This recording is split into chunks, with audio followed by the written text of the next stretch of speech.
Good morning. It's Saturday, June 10th, and while I have spent a long time ranting and ranted about Donald Trump many times, I try to avoid doing that because there's lots of other news that is equally and in many ways more important. But this particular episode in his life is a major step in the wrong direction. He has been indicted, the first president in the history of the United States to be indicted for federal crime.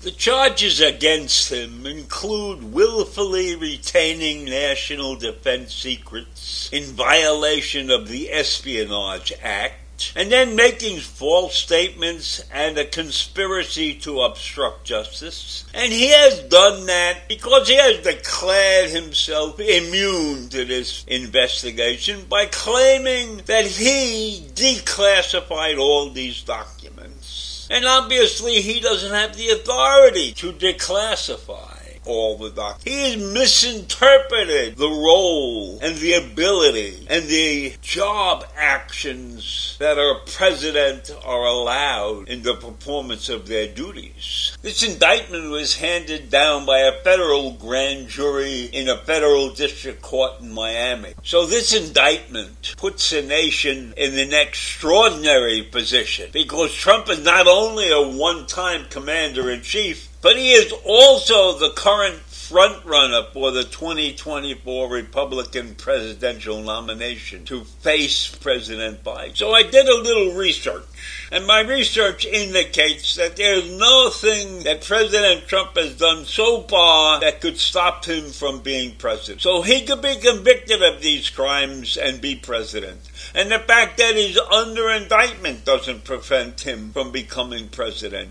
In fact, the only thing that could prevent him from being president is being convicted of insurrection. So if they want to disqualify him for the presidency, they have to do something about his actions on January 6th. If they convict him of those crimes, then he could not be president. But aside from that, he can do almost anything else and be the president of the United States. In fact, based upon what I read, he could be in jail and still serve as the president of the United States. But January 6th, the insurrection, is something that would keep him out of office. But now let me get back to what's happening with this particular situation after his indictment and the ruckus that it has caused within the Trump community. The first thing Trump did was write, "The corrupt Biden administration has informed my attorneys that I have been indicted." Of course, he did that on his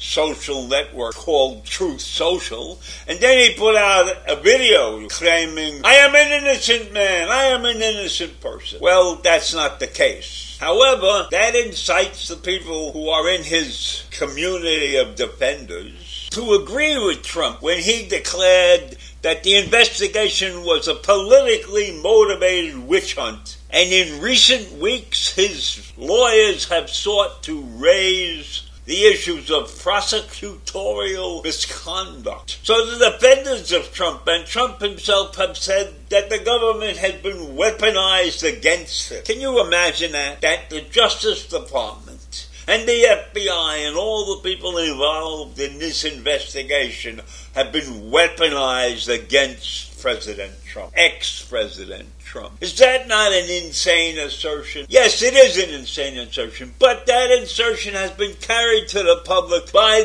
many Republican lawmakers, including Kevin McCarthy. So this issue, bringing charges against Trump and having a federal grand jury of the citizens of the United States indict him, is carrying no weight in affecting his presidential run or the view of him in the eyes of many high-ranking Republican officials. Now, it may very well be that those are party loyalists, and they cannot afford to have the leader of their party under this kind of attack. So they are going to agree with all the insane nonsense about the government being weaponized and that this is a politically motivated attack. One could argue that it was a politically motivated attack if they didn't find hundreds of documents at Mar-a-Lago, and if they didn't hear the ridiculous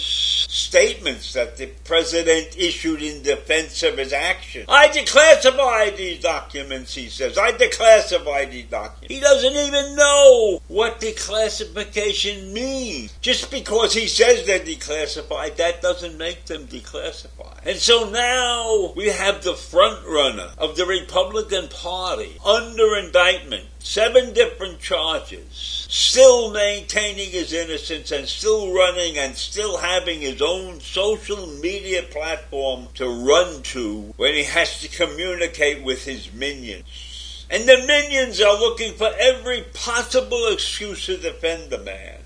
Every time there's actions against him, Hunter Biden's laptop is brought up, or Hillary Clinton's behavior is brought up. When those 2 episodes have been gone over 100 times and have been proved to be minor infractions, if they were infractions at all. And then nothing has ever been proved about Hunter Biden's laptop. Now, Hillary did misuse a computer, but those issues should not be brought into this. Each of those issues is a separate case. You can't point at somebody else and say, my case is the same as his case, and therefore I am innocent. That is not the way it works. Everything stands on its own environment. And the environment that President Trump has created around these classified documents is a horror story for him. And you know what drives me nuts? The mere fact that the general public,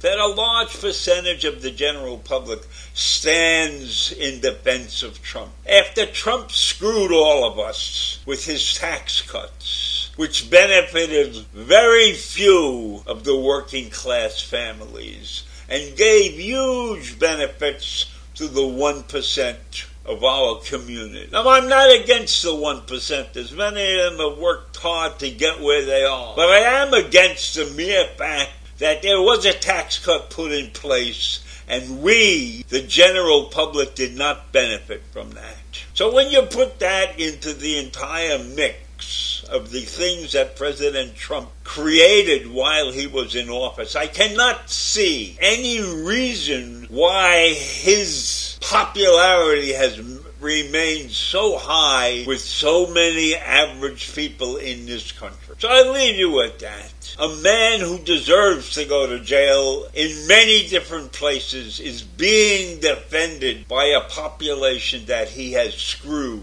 Have a great day. Bye.